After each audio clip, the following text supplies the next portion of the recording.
Good morning, সবাই কেমন আছো? আশা করি সবাই ভালো আছো, যে যেখান থেকে আমার ব্লগ দেখছো। আমরাও ভালো আছি। আজকে সকালবেলা উঠেছি, কি সুন্দর ওয়েদার, একদম ঝকঝক করছিল। আমার মেয়েটা কাজ করে গেল, তারপরে ভাবলাম একবারে স্নান করে পুজো করে নিই, তারপরে এর বাচ্চারা আসবে, আজকে ক্লাস আছে সানডে। ও মা, দেখতে দেখতে দেখো এরকম একটা কেমন একটা ওয়েদার হয়ে গেল, পুরো অন্ধকার হয়ে গেল। আমার কিছু জামা কাপড় ধোয়ার ছিল আজকে, কিন্তু আমি এখন আর ধুলাম না, কারণ ধুলে পরে ওই শুকানোর প্রবলেম। আর এই ঘরে শুকিয়ে শুকিয়ে জামা কাপড়গুলো একটা ভ্যাপসা মতন হয়ে যায় না, আমার একদম ভালো লাগে না, একটু রোদ না হলে ভালো লাগে না। তো যাই হোক, তো এখন আমাদের ব্রেকফাস্ট শুরু হবে তৈরি।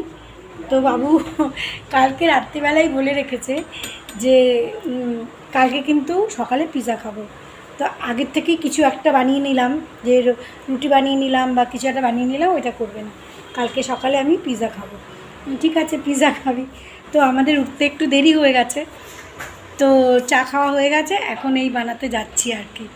আমি ওঠার আগেই এই যে এটা পিৎজা, তারপরে আরও যা যা জিনিসের দরকার সেগুলো সব আনিয়ে হাজির করে রেখেছে, মানে যাতে আমি উঠে আর না বলি যে পিৎজা খেতে হবে না, অন্য কিছু খা।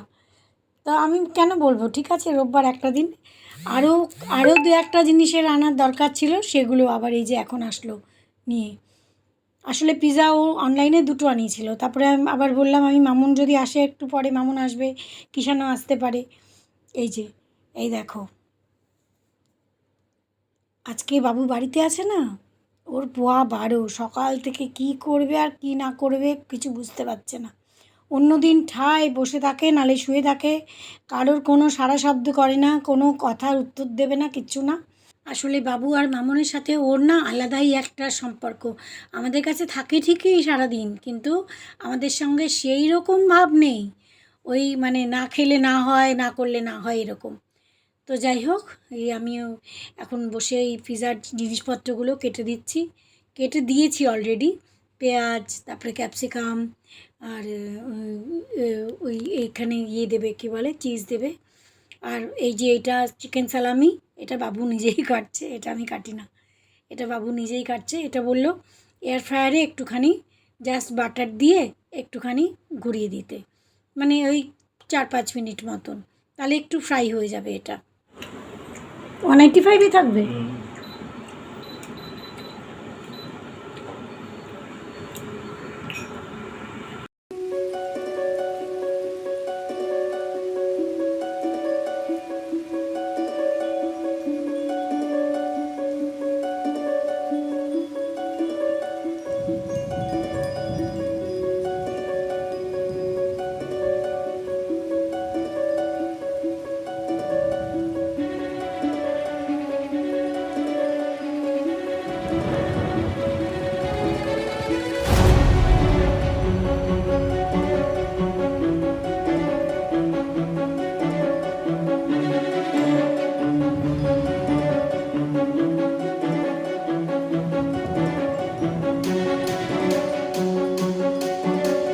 সিট সিট না করলে আস্তে করে, একদম আস্তে করে। আজকে সানডে পার্টি হচ্ছে। হ্যাঁ, চল। Sunday party. যা যা দেওয়ার সব দিয়ে এই এয়ার ফ্রায়ারে বসাচ্ছি। মোটামুটি 7-8 মিনিটের জন্য, 10 মিনিটের জন্য বসাবো, কিন্তু এর আগে আমি আরেকদিন বানিয়েছিলাম, আমার মনে হয় 6-7 মিনিটের মধ্যেই হয়ে যায়। তো এই এয়ার ফ্রায়ারে বসাচ্ছি। 6 মিনিটেই হয়ে গেছে। ঠিক আছে, একদম ঠিক আছে। স্পেশাল ব্রেকফাস্ট সানডে, রাখো, রাখো, রাখো। খুব সুন্দর হয়েছে। মানে ওরা যে দোকান থেকে আনে 250-300 টাকা দাম পড়ে পিৎজা, কিন্তু এরকম ঘরে যদি বানিয়ে খাওয়া যায়, সবথেকে বড় কথা এর মধ্যে সব কিছুই হেলদি, কোনো কিছুই। এবারে পিৎজার বাবু যে পিৎজাটা আনিয়েছে ওটাও আটার। তো যাই হোক, বাবুর খাওয়া দেখেই বোঝা যাচ্ছে যে খুবই ভালো হয়েছে। না, আমি খাবো না, আমি খাবো না। চিকেন না এটা? নো, চিকেন না নো, এটা? নো, আই চিকেন না। না হোক, আমি খাবো না।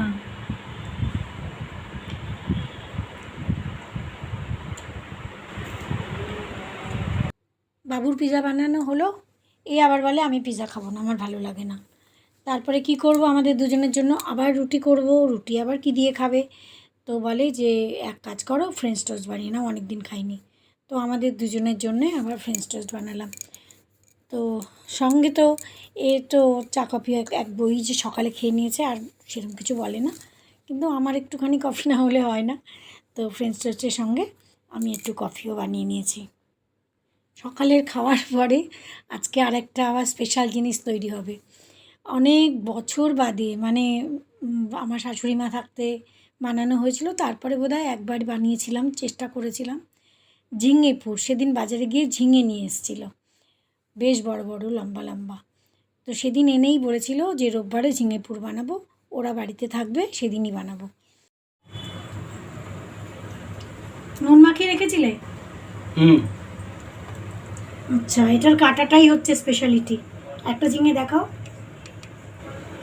না, ওরম হবে না, নিচে নিচে রাখো না, এই যে এইটা দেখাও।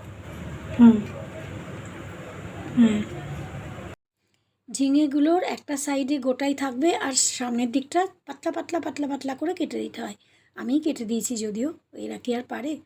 আর এখানে সর্ষে লঙ্কা বেটে দিয়েছি, সর্ষে বাটা দিয়ে এই ঝিঙেগুলো নুন দিয়ে লঙ্কা দিয়ে একটু মিষ্টি দিয়ে তারপরে ভালো করে মেখে, তারপরে কড়াইতে তেল দিয়ে একদম মানে একটু বেশি তেল দিয়ে ভাজা ভাজা হবে। সেটার নাম হচ্ছে ঝিঙেপুর। সত্যিই অপূর্ব হয় খেতে, আর একদম মানে শুধু ওই দিয়েই বোধহয় খাওয়া হয়ে যায়, এরকম এত টেস্টি হয়। আমার শাশুড়ি মা অপূর্ব বানাতেন।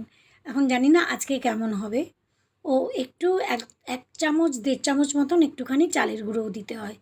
এই সর্ষে লঙ্কার সঙ্গে একটুখানি চালের গুঁড়ো দিতে হয়, তাহলে একটুখানি করকরে মতন হয়, খুবই টেস্টি হয়। তো 1.5 চামচ মতন আমি চালের গুঁড়ো দিয়ে দিয়েছি ওপর থেকে, আর একটুখানি অল্প একটু লঙ্কার গুঁড়োও দিয়েছিলাম। আর সর্ষের সঙ্গে বাটার সঙ্গে তো 2-3টে লঙ্কা দিয়েইছিলাম। এগুলোকে ভালো করে মাখিয়ে তারপরে কড়াইতে দিতে হবে। কড়াইতে তেল দিয়ে দিয়েছি, তেল গরম হয়ে গেছে। এই দেখো, একটা একটা করে ঝিঙে সাইড সাইড করে দিয়েছে। এই একটা সাইড ভাজা ভাজা মতন হবে, তারপরে আবার উল্টে দিয়ে অন্য সাইডটা হবে। এক পাশটা হালকা ব্রাউন হয়েছে, এই যে উল্টে দিচ্ছে দেখো। এরপরে আবার অন্য সাইডটা ভালো করে এইভাবেই ভাজা ভাজা হবে। তো এ কি আর পারে, অত আমাকেই করতে হবে। যাই হোক, একটু ভাজা ভাজা হবে। এখানে আমাদের দুপুরের খাবার রেডি হয়ে গেছে, ঝিঙে পুর আর মাছের ঝোল আর একটুখানি মাছের ডিম ভাজা। এটাই হচ্ছে আজকে আমাদের দুপুরের খাওয়া। তো আজকে স্পেশাল খাবার সানডে। তোমরা কখনো ট্রাই করো এই ঝিঙে পুরটা বানাতে, সত্যিই অসাধারণ লাগে খেতে, খুব ভালো লাগে। এখান দিয়ে এখানে গাড়ি রাখবে, তারপর তোমাকে কি বলবে? টুনু টুনু টুনু টুনু, এক্ষুনি আসবে, রেডি হয়ে থাকো। Good evening. সারাটা দিন সানডে যে কোথা দিয়ে চলে যায় না, টের পাওয়া যায় না সত্যি। তো যাই হোক, এই এখন সন্ধেবেলা হয়েছে, তো এই চা করছি। মামুনরা এসেছিলো, মামুন এসেছিলো কিন্তু চলে গেছে। তারপরে ভাবলাম যে আজকে তো আমার একটুখানি আবার ডিক্লাটারিং আছে, প্রত্যেক দিন একটু একটু করে করবো ভেবে রেখেছি আর কি। একদিনে তো সমস্ত হবে না। তো এই প্লাস্টিকের বাক্সগুলো অনেকগুলো জমেছে, এই যে আইসক্রিমের বাক্স, আর এই প্লেটগুলো, এই যে ছোটো প্লেটগুলো, চায়ের প্লেট, কাপগুলো নেই অথচ প্লেটগুলো রয়েছে। আর এই 4টে এই কাচের প্লেট রয়েছে, 4টে না 2টো, আর 2টো অন্য জায়গায় আছে। এইগুলো সব বার করেছি, এগুলো দিয়ে দিতে হবে। আর তারপরে এখানে ঘরে এসছি, এই ড্রেসিং টেবিলের আর একটা কোণা। ডিক্লাটারিং মোটেও সহজ কাজ নয়, অনেক কঠিন কাজ। তো যাই হোক, এই ড্রেসিং টেবিলের আর একটা কোণা, এখান থেকে আমার অনেকগুলো জিনিস যেগুলো নাকি এক্সপায়ারি হয়ে গেছে ডেট, তারপরে নীল পালিশের কতগুলো 2-3টে ডাব্বা যেগুলো নাকি শুকিয়ে গেছে, কতগুলো পারফিউম, কোনোটায় আছে কোনোটায় নেই এইগুলো। তো যাই হোক, এগুলো সব আমি বের করে দিচ্ছি। এখানে দেখতে পাবে, এই যে এটাও শুকিয়ে গেছে। তো এরকম অনেকগুলো জিনিস বের করে নিলাম। তারপর রাত্রের খাওয়া দাওয়া। তো রাত্রের খাওয়া দাওয়া, দুপুরে একটুখানি তেল একটু বেশি খাওয়া হয়ে গেছে, ওই ঝিঙে পুরতো অনেক তেল দিয়ে রান্না করতে হয়, অনেকটা তেল লাগে। আর বেশি তেল খাওয়া হয়ে গেলে না আমার একটা অন্যরকম টেনশান হয়। আমি একটু কম তেলের পক্ষপাতী। যাই হোক, তো এখন ভাবলাম যে বাবুকে বলেছি যে একটুখানি আলুর দম করে দিচ্ছি আর রুটি, এই দিয়েই রাত্রিবেলা খেয়ে নাও। এই দেখো, এই এতগুলো জিনিস আমার এই ড্রেসিং টেবিলে শুধু এই অর্গানাইজারটার থেকে বেরিয়েছে।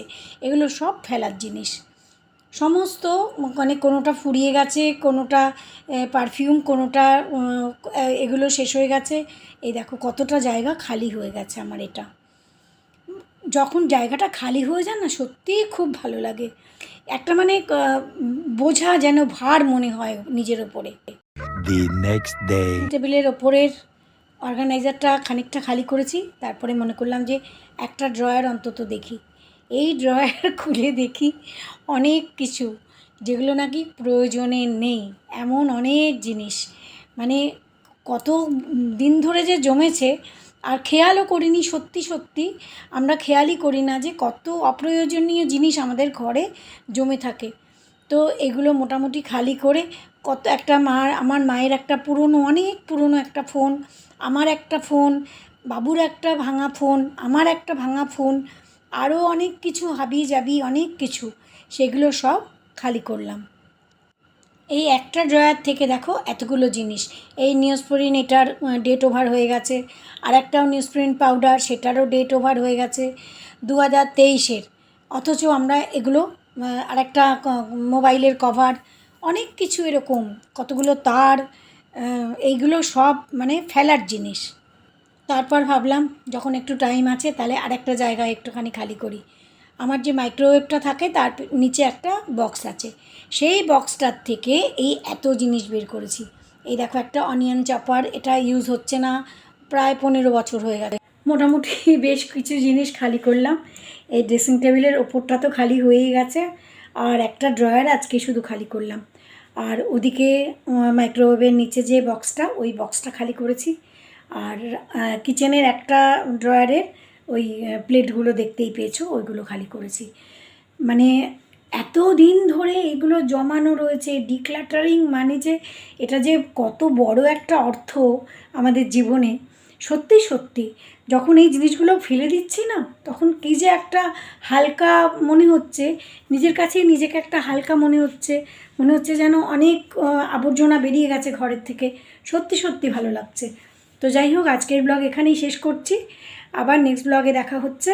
ততক্ষণ পর্যন্ত সবাই খুব ভালো থেকো। Good night.